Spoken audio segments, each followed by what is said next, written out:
Hello my friends, I'm Rich Larson and I'm the IRC Tire Guy. Today we're starting the first of hopefully many episodes on something that's become increasingly more important to me, not only as a rider but as an enduro trainer. The ability to be adaptable.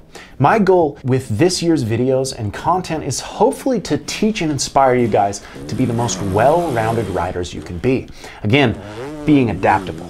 My newly found focus as an enduro trainer is centered around the ability to efficiently and effectively teach anyone, anytime, in any style of riding. Being the most well-rounded rider possible has recently become an obsession of mine. Much like a student learning a new technique in one of my private lessons, we don't spend the whole day focusing on that one single technique. Instead, we build a foundation through the pillars of fundamental practice. The stronger these pillars become, the easier it will be to learn new techniques. The human mind isn't meant for perfection, it's meant for adaptation. Practicing adaptability is the best way to create new synapses in your brain. In my opinion, the best riders on earth are the most adaptable. Well, since you guys have been following along with our 10-part progression series, which you can check out the full 10-part playlist right here, that series was heavily focused on slow speed, balance, body position, and control. Those techniques most riders are nowhere near adequate in. Today, I want to introduce where to go after you've worked those drills. The more everyday speed and control. With this deliberate and adaptable practice, we hope to create a rider that never falters in the face of an obstacle, no matter what that obstacle is. I'm excited to get in depth with my approach in becoming not only a faster rider, but a more confident, efficient, and versatile rider.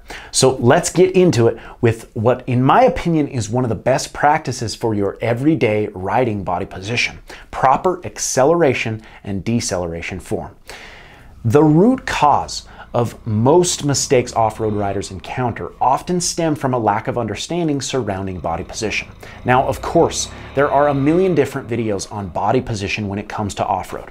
We've all heard terms like attack position and hinging at the hips, but something I don't see that's spoke about nearly enough or really mentioned at all is the importance of when these movements happen. If there's only one thing you take away from this video, it's understanding every movement you make on a motorcycle is preemptive. Taking action via your hips and body position is absolutely everything. When you watch me hit an obstacle, the first thing that moves is my hips and the core of my body. This is where our weight comes from and is the most effective way to input control into your machine. The best way for me to demonstrate this is to completely break down my body position and movement when hitting an obstacle, then relate it to everything you'll encounter when riding. So as I approach the obstacle, I'm in a centered, ready position. My hips are hinged, my knees are slightly bent, and I'm on the balls of my feet.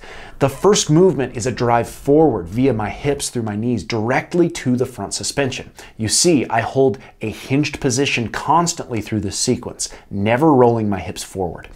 After I take action and put compression into my suspension, I now use that rebound energy mixed with the explosive movement of my hips and core straight back, driving down through my pegs to create an efficient front tire lift. Now, just as my front tire begins to drive into the obstacle, you can see I've already started my drive forward via my hips and knees again, creating a similar compression and rebound as the first blip, but this time on the obstacle. With that second rebound off the obstacle, I've again already started the movement with my hips back to center, then over the rear tire to hold traction. As the obstacle is completed, I land again back to the original centered position. The main point I'm trying to make here is you can see all the movement with my hips are done preemptively. My hips move back and forth nearly parallel with the seat. The beauty of this example is you can draw parallels to any form of riding. I've shown this example before, but notice me hitting a concrete barrier compared to rollers on a motocross track. The movement is very similar. Understand, everything you do is preemptive. If you aren't moving preemptively, we're behind the bike or late with our movements, and the bike ends up riding you. This is where most mistakes come from. We are trying to react rather than use instinctual preemptive control. I always say arm pump comes from overriding. You are riding faster than you're capable of preemptively moving. You ride tighter, making another mistake after another, falling further and further behind until failure. Now, in my opinion, one of the best ways to practice and feel this preemptive movement is an acceleration and deceleration drill. The focus here is honing in and obsessing on that proper hinged body position and form. You shouldn't feel any strain in your arms when accelerating or decelerating. Your grip should be pretty loose and flowing. Riding in a large, flat, open area, starting in a hinged, ready position on the balls of our feet initially with those toes pointed in. Begin a smooth acceleration with the throttle. Now, as you accelerate for the first time, notice the slight strain and force that is put into your hands and arms with acceleration. The goal of this drill is to move preemptively or before that force is felt. We move from that ready hinged position to attacking position, driving through our pegs with the input of throttle and leading with our eyes and head forward.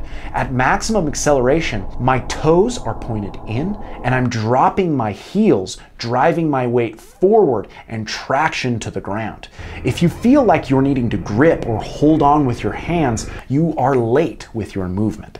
This is a sign you're in a reactionary state, whereas we want to be in a controlled, taking action state. The movement forward should be an effortless habit.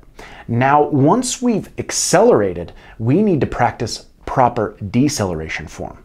First, I want to talk about a few common mistakes I see when riders are braking. It's a common occurrence for riders to completely pull in their clutch when under hard braking. The problem with this is it actually eliminates one of the forms of braking and control on your motorcycle. We're talking about engine braking. So whether you're on a 2-stroke or a 4-stroke, entering a corner on a motocross track, or riding a downhill in a hard enduro situation, the slowing using the engine's RPMs still applies. When the clutch is completely in, that causes the engine to freewheel. We're taking away the rotational inertia of the engaged engine and drivetrain. Now that the engine is freewheeling, it increases the likelihood of your rear tire locking up.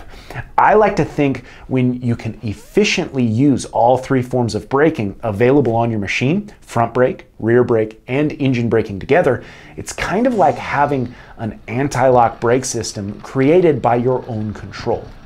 When your rear tire locks up, you're actually sliding, which is not the most efficient form of stopping.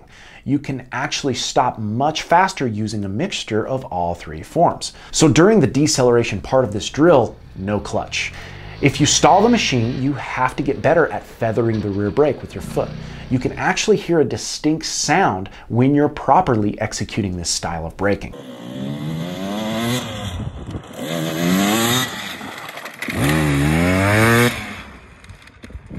Your machine transfers back and forth from engine braking to rear brake. The sound is almost like a chain slap rattling.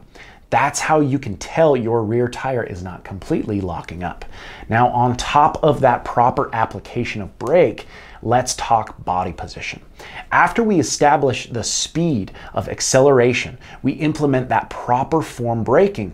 All in one movement, we transfer from a forward attack position on the balls of our feet to driving our hips back simultaneously with the movement of our right foot covering the rear brake and applying braking pressure. The left foot stays on the ball, still pointed in. Even if we downshift, we always move back to the balls of our feet. Again, we shouldn't feel excessive forces in our arms when applying heavy braking. If you feel those forces on your arms and hands, we aren't moving our hips fast enough back over the rear. You're counteracting those forward G forces again by driving your feet through the pegs. We hold a strong core straight back with our hips at maximum hinge over the rear fender. Your arms should be a minimal part of the control when accelerating and decelerating. In fact, I'm sure you've seen me mention this a few times on this channel, but this drill should easily be done with one hand. The focus and repetition on this preemptive movement to find complete control is guaranteed to transfer into all forms of your riding. This acceleration and deceleration drill is one of the best ways to form good habits and confidence, especially as we begin to move through these adaptability episodes.